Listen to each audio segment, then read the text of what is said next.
Sejak dahulu kala, manusia telah terperangkap dalam pertanyaan abadi. Siapa kita? Apa posisi kita dalam tatanan eksistensi yang begitu luas ini? Dari mana kita berasal dan kemana kita akan kembali? Di tengah gemuruh alam semesta yang tak terbatas, di bawah hamparan galaksi yang memukau, para pemikir, filsuf, dan mistikus dari berbagai peradaban telah mencoba merangkai jawaban.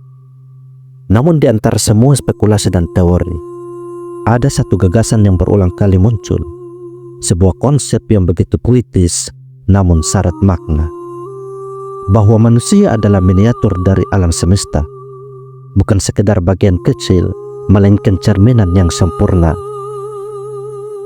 Mikrokosmos yang mereplikasi makrokosmos alam semesta raya dalam skala yang lebih kecil. Ini bukanlah klaim yang dangkal, melainkan sebuah pernyataan filosofis mendalam yang telah memantik perenungan selama ribuan tahun. Khususnya dalam tradisi pemikiran Islam, gagasan ini menemukan kedalaman dan kehalusan yang luar biasa, melampaui batas-batas fisik menuju dimensi spiritual dan ilahi. Hari ini, kita akan menyelami gagasan tersebut. Kita akan mengkaji mengapa para filsuf dan pemikir Islam memilih manusia sebagai cerminan sempurna dari seluruh alam semesta.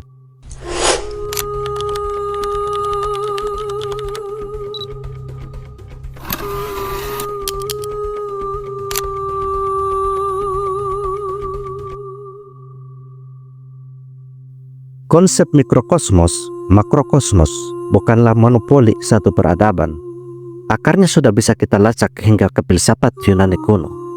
Para pemikir seperti Plato dan Aristoteles telah mengisyaratkan bahwa manusia memiliki struktur yang mirip dengan alam semesta. Plato dalam Timaeus menggambarkan jiwa manusia sebagai cerminan jiwa dunia atau yang disebut anima mundi. Sementara Aristoteles melalui klasifikasi makhluk hidupnya menempatkan manusia di puncak rantai wujud karena memiliki akal yang memungkinkan manusia memahami tatanan rasional alam semesta. Mereka melihat adanya paralelisme antara bagian-bagian tubuh manusia dengan elemen-elemen alam, atau antara rasio manusia dengan tatanan kosmik. Namun gagasan ini mencapai puncaknya dan dikembangkan secara lebih sistematis dan spiritual dalam tradisi pemikiran Islam. Disinilah konsep ini melampaui sekedar analogi fisik menjadi sebuah paradigma teologis dan metafisik yang menyeluruh. Para filsuf dan sufi muslim melihat bahwa alam semesta atau makrokosmos bukanlah sekedar kumpulan materi acak, melainkan sebuah manifestasi teratur dari sifat-sifat ilahi. Dan manusia sebagai ciptaan terbaik adalah cerminan paling sempurna dari manifestasi tersebut.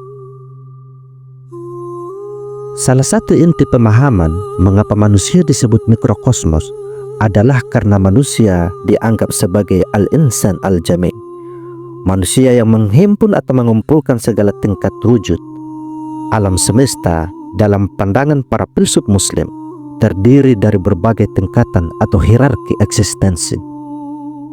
Ada alam mineral atau yang disebut jamadat yang paling dasar, alam tumbuhan atau yang disebut nabatat yang memiliki kehidupan dan pertumbuhan, alam hewan atau yang disebut haywanat yang memiliki gerak dan indera, dan akhirnya alam manusia atau yang disebut insan memiliki akal dan kesadaran. Para pemikir muslim seperti Al-Ghazali dan Ibnu Sina menjelaskan bahwa dalam diri manusia kita menemukan esensi dari semua tingkatan ini. Tubuh fisik kita, tulang, dan jaringan kita terbuat dari unsur-unsur mineral bumi. Pertumbuhan, metabolisme, dan reproduksi kita mencerminkan karakteristik alam tumbuhan. Naluri, emosi, dan kemampuan bergerak serta merasakan kita adalah cerminan dari alam hewan. Namun yang membedakan manusia adalah keberadaan akal dan hati, yang merupakan dimensi spiritual dan rasional, sebuah esensi ilahi yang menopang seluruh tingkatan di bawahnya. Ibnu Sina dalam risalahnya An-Najat sering menekankan bahwa jiwa rasional manusia yang ia sebut nafas natiko memiliki kemampuan untuk memahami segala bentuk wujud, dari yang paling partikular hingga yang paling universal. Jiwa ini tidak hanya mampu merasakan dan bergerak seperti hewan, tetapi juga mampu berpikir abstrak, memahami konsep metafisik, dan mencapai pengetahuan tentang realitas.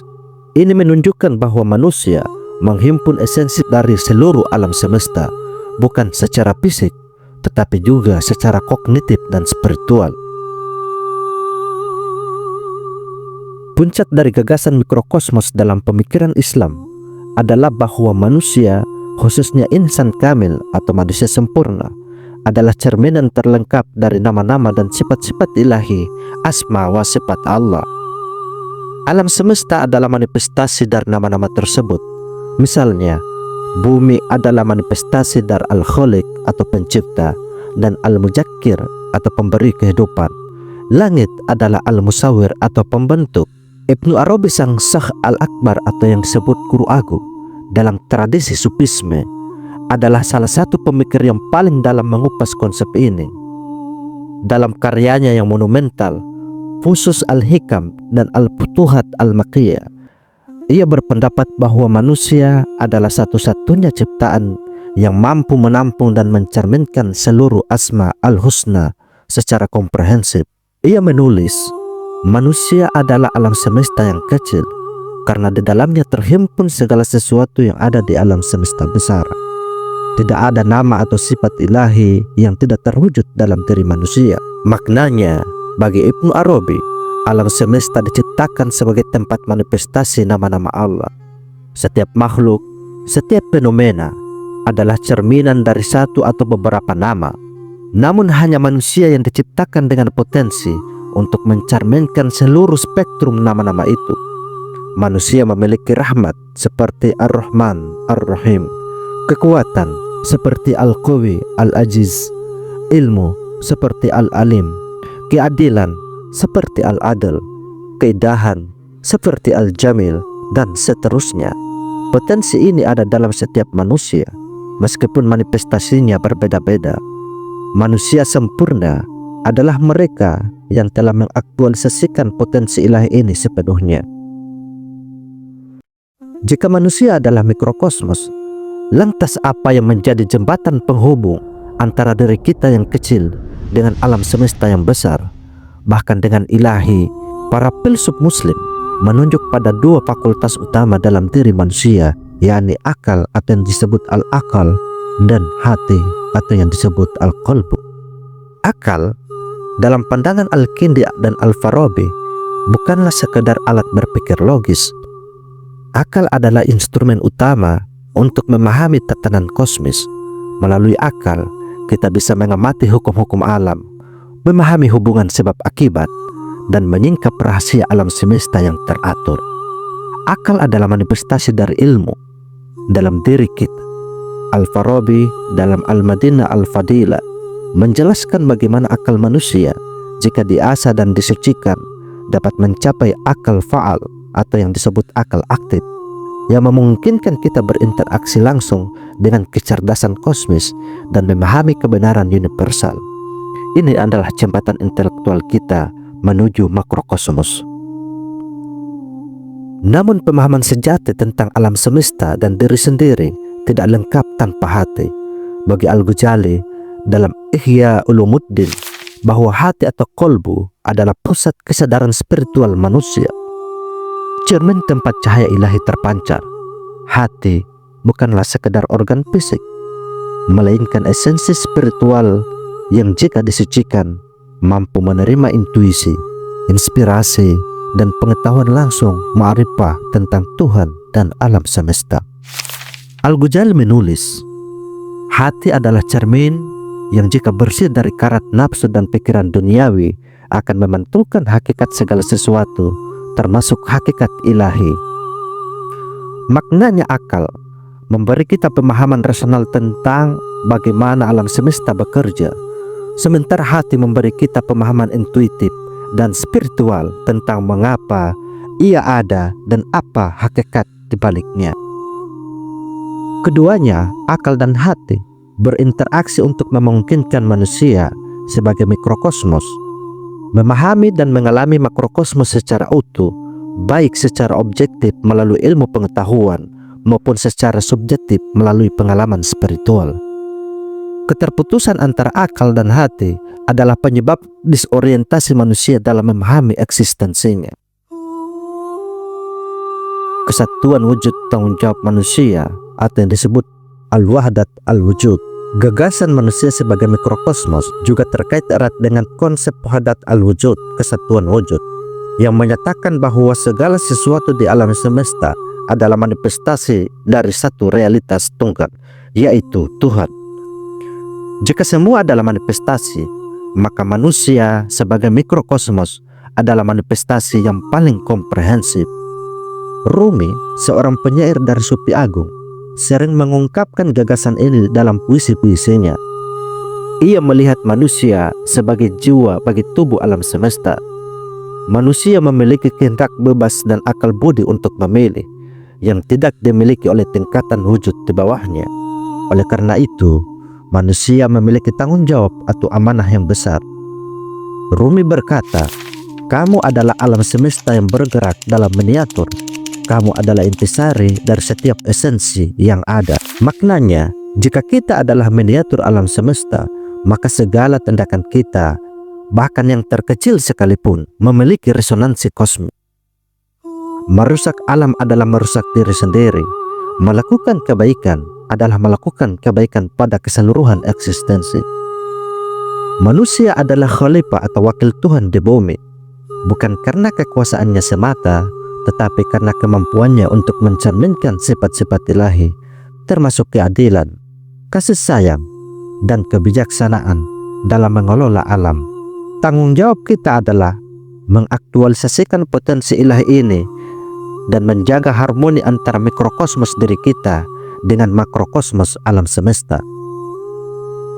Pemahaman bahwa manusia adalah mikrokosmos alam semesta memiliki implikasi yang sangat mendalam pada berbagai dimensi kehidupan kita.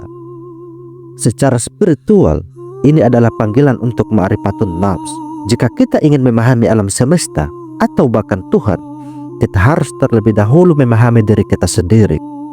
Seperti yang sering dikutip dalam tradisi Sufi, "Man arofa nafsahu, faqad arofa rabbahu." Barang siapa yang mengenal dirinya, niscaya ia mengenal Tuhannya.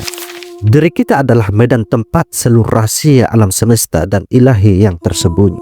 Perjalanan spiritual adalah perjalanan ke dalam diri untuk membersihkan cermin hati dan mengaktualisasikan potensi ilahi yang ada di dalamnya. Ini adalah jalan menuju kesatuan tauhid, bukan hanya dalam keyakinan, tetapi dalam pengalaman eksistensial. Secara etis dan moral, jika kita adalah miniatur alam semesta, maka setiap tindakan kita tidak hanya berdampak pada diri sendiri, tetapi juga pada keseluruhan. Kebaikan yang kita lakukan pada diri kita adalah kebaikan pada alam semesta, dan kejahatan yang kita perbuat juga merusak keseluruhan. Ini melahirkan rasa tanggung jawab moral yang luar biasa. Kita tidak bisa lagi melihat diri kita sebagai entitas terpisah. Kezaliman pada makhluk lain adalah kezaliman pada diri sendiri dan pada manifestasi ilahi.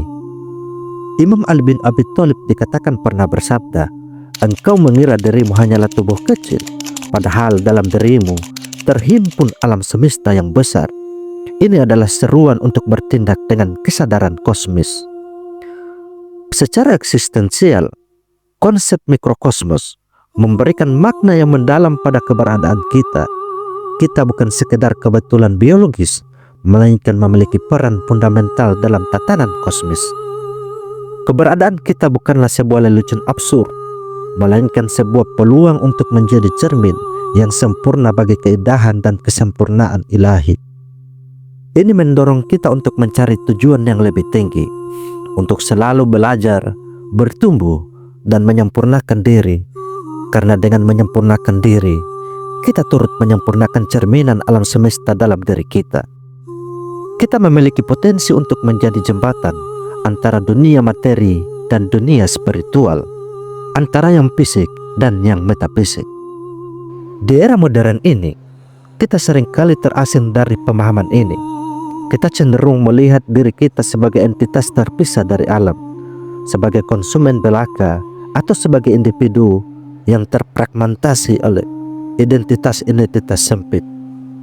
Ilmu pengetahuan modern, meskipun sangat maju dalam memahami bagian-bagian alam semesta, seringkali kehilangan pandangan tentang kesatuan yang mendasari segala sesuatu, dan juga kehilangan pemahaman tentang posisi transenden manusia di dalamnya.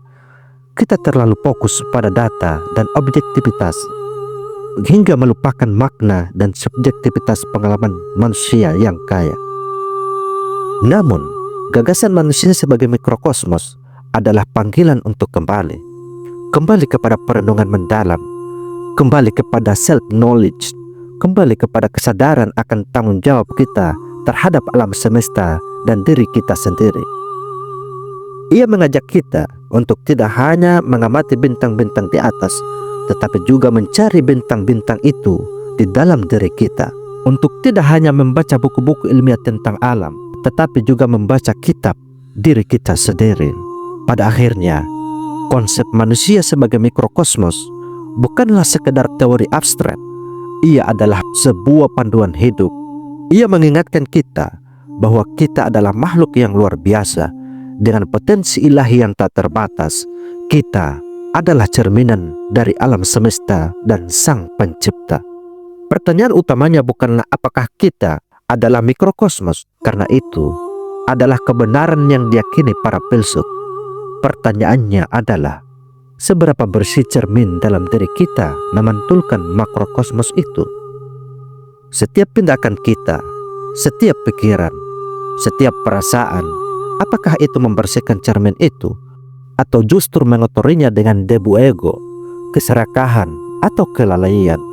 Setiap detik yang kita jalani adalah kesempatan untuk menyelaraskan mikrokosmos diri kita dengan harmoni kosmis, untuk menjadi cermin yang memantulkan keindahan, kebijaksanaan, dan kasih sayang ilahi secara sempurna. Mari kita mulai perjalanan ini. Mari kita kenali diri kita, bersihkan hati kita, dan asah akal kita.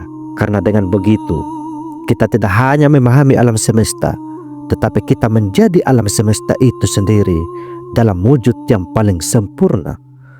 Jadilah miniatur ilahi yang memancarkan cahaya ke seluruh jagat raya.